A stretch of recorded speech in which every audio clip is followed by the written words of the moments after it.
Get woke, go broke. The Snow White remake was doomed long before it even hit the theaters, and now that it's finally here, we can finally give our assessment of it. From disastrous casting choices to a complete rewrite of the classic story, this train wreck had failure written all over it. The reactions are brutal, the reviews are a nightmare, and the final product is somehow worse than I expected.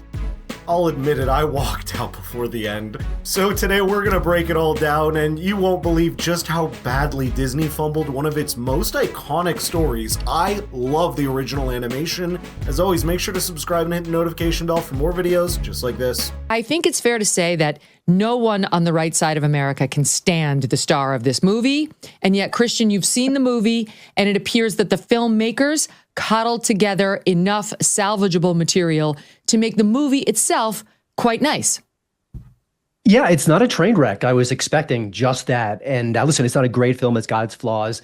And this third act is completely rewritten to be more empowering. I think you know the drill. But one of the reasons why Rachel Zegler sticks around is she's got a beautiful voice and she has some talent. So I think that certainly helps her because she's a PR nightmare. I don't know how anyone would hire her, but again, there is some talent there. It is a familiar story. I think kids will enjoy it. There are a couple of little scary moments, but nothing that much. But given all the behind-the-scenes mayhem, I expected a Frankenstein's monster where scenes would be stitched together. It's not quite that way. So yeah, it's not a train wreck, it's an abomination. It's the kind of movie that was so bad that it brought audiences and critics together, and most of them were unified under the banner of hating it.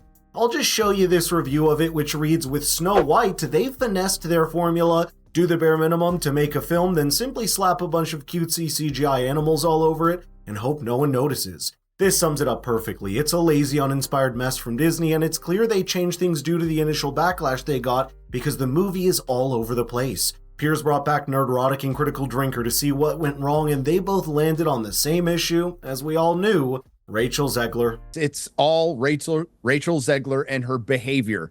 And if it was just one comment, it probably would have been forgotten by now.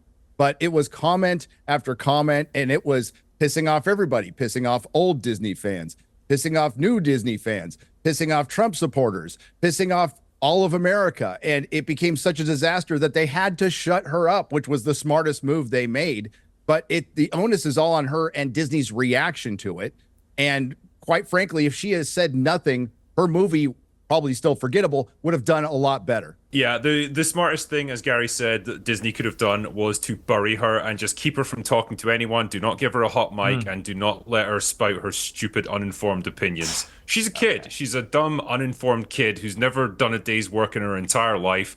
And of course, she has an opinion on everything. That doesn't mean we have to It's not about being a woman. out. She couldn't point to Israel in a mouth. Exactly. They've also talked about it on their shows Open Bar and Friday Night Tights, but this has nothing to do with her being a woman. It's about the fact that she went full SJW, turning Snow White into some kind of revolutionary figure fighting against oppression. If you watch her older interviews, you'd think the story was about Trotsky's role in the Russian Revolution. The backlash was so intense that even Disney had to take a step back. They quietly scaled down the film's premiere and severely limited the press tour, clearly realizing the damage that had been done. But despite all of this, Rachel completely missed the point and brushed all the criticism off in the most obvious way possible, saying, quote, "I interpret people's feelings about this film as passion for it, and what an honor to be able to be a part of something that people are so passionate about." If anything, people were passionately laughing at how terrible Disney had become. Obviously, the 7 magical creatures were at the center of controversy, and Dylan Postal pointed out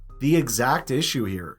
We discussed this before, but what I really resent is that dwarf actors have been deprived of potentially one of the best gigs of their entire careers.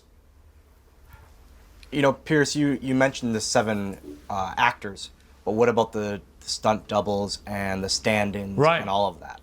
Now you're talking 12 to 15 at least people in the acting industry from my community that got left out of jobs. And here's the thing: this isn't, to me, was it Disney's call? Sure. But this all falls back on what Peter Dinklage said on that podcast about what is he on his soapbox about for all of these years. And him literally making that statement and canceling this whole community of their jobs.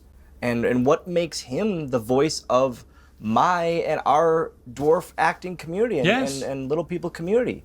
Why is it him that speaks up for all of us? Hornswoggle is right. That's how progressives operate. Everyone appoints themselves as a spokesperson for some group and tries to guilt society into compliance by playing the victim.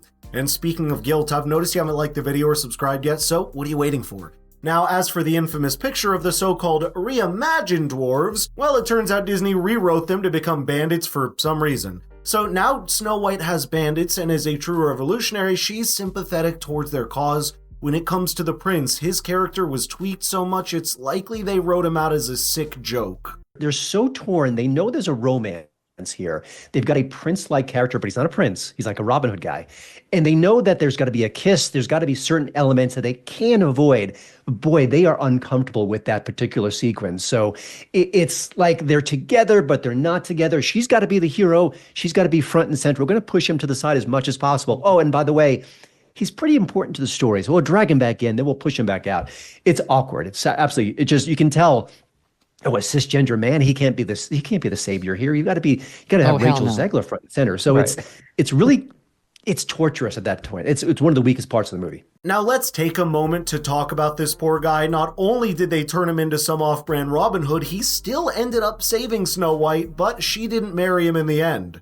Weird. If they ever do a sequel, he'll probably become the governor of Minnesota, fake his military service, and celebrate Tesla's stock dropping.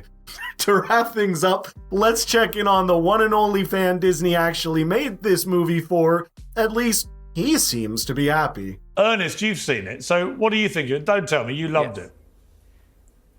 I loved it. It was incredible. Of course. I think that Rachel, well, you can say of course, but you know, you haven't seen it, so you might agree with me. I've read some of the previews of people who have. She's vocally been killing it. She's vocally talented. She's crushing it. A lot of people saw first previews, and movie critics are already saying great things about her performance. She's whimsical, she's funny, she's lighthearted, and it's a great film. And I also think Gal Gadot plays the evil witch very, very well. And so I think they both were perfectly cast for the film, and I think that it's going to be a great film that's going to get over $100 million in the global box office. Which is great, because they only spent haters are going to hate. Well, hang on, they spent nearly $300 million, so that would be a catastrophic failure. You realise that, Ernest? Actually, 350. The movie didn't even hit the projected $100 million mark on its debut weekend and managed to get $87.3 million globally. In fact, the Lilo & Stitch trailer generated more hype, and as of recording this video, it has passed 10 million views in just 10 days, and it actually looks better, as it stuck to the vibe of the original, and I'm so stoked to see that. But I'd love to know your thoughts here, so let's get the conversation rolling in the comments down below. Thank you for watching, and Ohana means family.